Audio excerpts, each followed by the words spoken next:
الحقيقة النظام العسكري من 70 سنة وهو بيبيع لك الوهم، والحقيقة في فئة من الشعب المصري بتحب تشتري الوهم. والله الوهم ده مش غالي، رخيص فبتشتريه. خلاص، في ناس بتحب تصدق بعض الإعلاميين اللي من عينة أحمد موسى، اللي شبه أحمد موسى وفي صفوف المعارضة. في ناس شبه أحمد موسى في تناولهم للأخبار.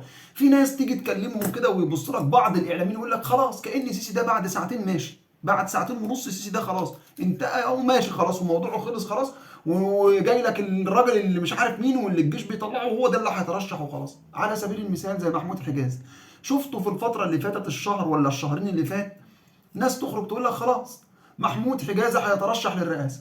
محمود حجازي راح المجلس العسكري واخذ اعتماد من المجلس العسكري انه يترشح للرئاسه. محمود حجازي هو المرشح العسكري البديل. شفنا ناس كتير تداولت الاخبار دي، وقلنا يا جماعه وقتها خرجنا، والفيديوهات ارجوكم ارجعوا لها. يا جماعه محمود حجازي اذكى من انه يعمل في نفسه اللي اتعمل في سامي عنان، اذكى من ان يعمل في نفسه اللي اتعمل في قنصوه، اذكى من ان يعمل في نفسه اللي اتعمل في احمد شفيق.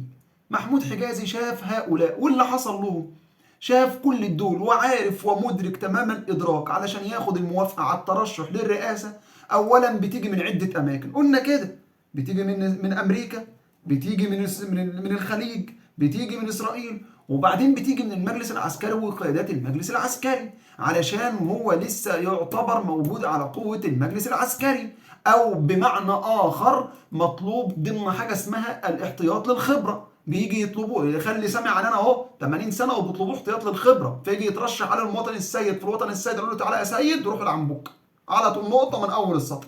فمحمود حجازي مش هيروح للمربع ده ابدا، لا رايح. هو مش، وناس كتير جدا طلعت تتكلم والواحد تعمد ان ما يردش عليهم.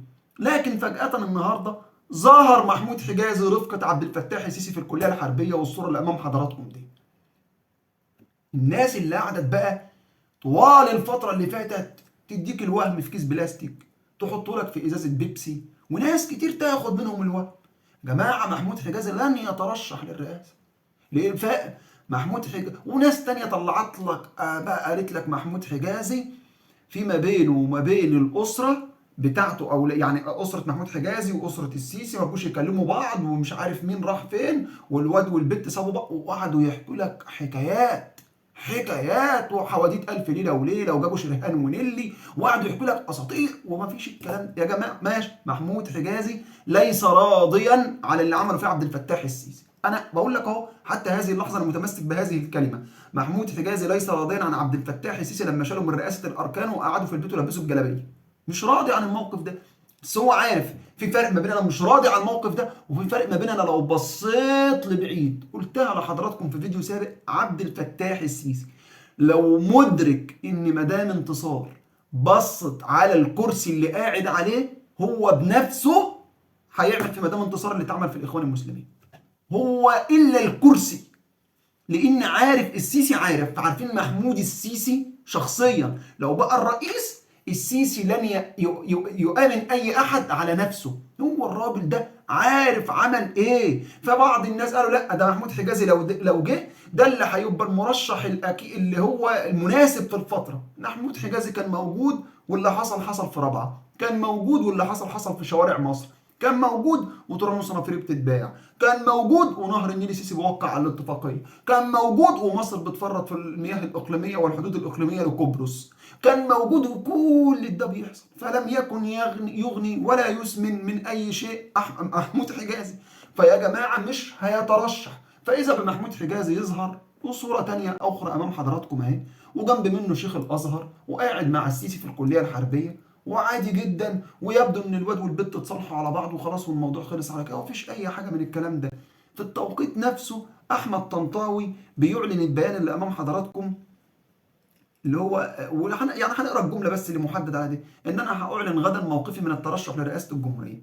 احمد طنطاوي لو كان جمع ال 25,000 توكيل كان لازم يروح النهارده يقدم اوراق ترشحه، لان غدا بعد انتهاء ايام الاساعات العمل اغلق باب الترشح. ده بالاضافه الى ان خبر اخر امام حضراتكم اهو، اللي هو اللجنه او الكشف الطبي حاجه زي كده، الباب اغلق بعد ما عمر حازم، ولا حازم عمر، حازم مش فاكر اللي هو المرشح اللي هو ما بقى في 3 كومبارس مع عبد الفتاح السيسي.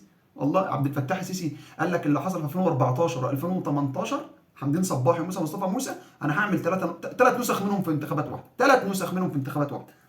فالمقصد من الخبر اللي حضراتكم شفتوه ان باب الكشف الطبي اغلق، فلاحمد طنطاوي عمل الكشف الطبي، لاحمد طنطاوي قدم ورقه ترشح، لاحمد طنطاوي اثبت ولا اقر ان جمع التوقيعات او جمع التوكيلات، ما عملش اي حاجه من دي. فبناء عليه احمد طنطاوي غدا بيعلن البيان اللي هيقوله. وفي توقعي، وارد اكون انا بقول كلام ليس صحيحا، لكن في توقعي ان احمد طنطاوي هيعلن الانسحاب من المشهد الانتخابي. هو ما جمعش التوكيلات الكافيه، لان لو جمع زي ما قلت لحضراتكم كان لحق يقدم اوراق الترشح، لان خلاص بيغلق باب الترشح، باب الترشح للانتخابات الرئاسيه بيغلق. ففي توقعي احمد طنطاوي هيطلع بكره. هو الراجل عمل اللي عمله، وشفنا اللي قدر يحدثه احمد طنطاوي في الشارع المصري. شفنا المشاهد اللي في الزقازيق، شفنا اللي في بورسعيد، شفنا اللي في اسكندريه، في القاهره، في القليوبيه، في المنوفيه، في الفيوم، في الغربيه، في الدقهليه، في البحيره، شفنا في بني سويف وفي كل محافظات الصعيد. شفنا احمد طنطاوي لما نزل كل مكان الناس حوالين منه ايه. فهو علشان خاطر نزوله في الشارع والناس اللي حوالين منه ده، السيسي قال له لا، انا اخلي الناس اللي هتبقى معايا الكومبارسات كلهم ما عرفوش يجيبوا توكيل واحد من الشارع، كلهم اخذوا تزكيه من النواب. حازم عمر ولا حازم ده، وعبد السند ابو حمامه، عبد السند ابو يمامه، وفريد زهران. ال3 اللي ما حدش يعرفهم في طبق اليوم، ال3 جابوا توكيلات من مجلس النواب. اي واحد فيهم كان هينوي ان يجيب حاجه من الشارع، لا، الشارع ده السيسي اللي لازم يظهر ان هو الزعيم الاوحدي كده اللي الناس كلها بتحبه والناس كلها متفقه عليه، وبيجيب 1,200,000 توكيل بمعدل توكيل كل ثانيه في ساعات العمل الرسميه في مصر. كل ثانيه توكيل بيتعمل لعبد الفتاح السيسي، بينما احمد طنطاوي كل 3 ايام بيعمل له توكيل ولا توكيلين. فالمقصد يعني من القصه كلها احمد طنطاوي ما جمعش توكيلاته.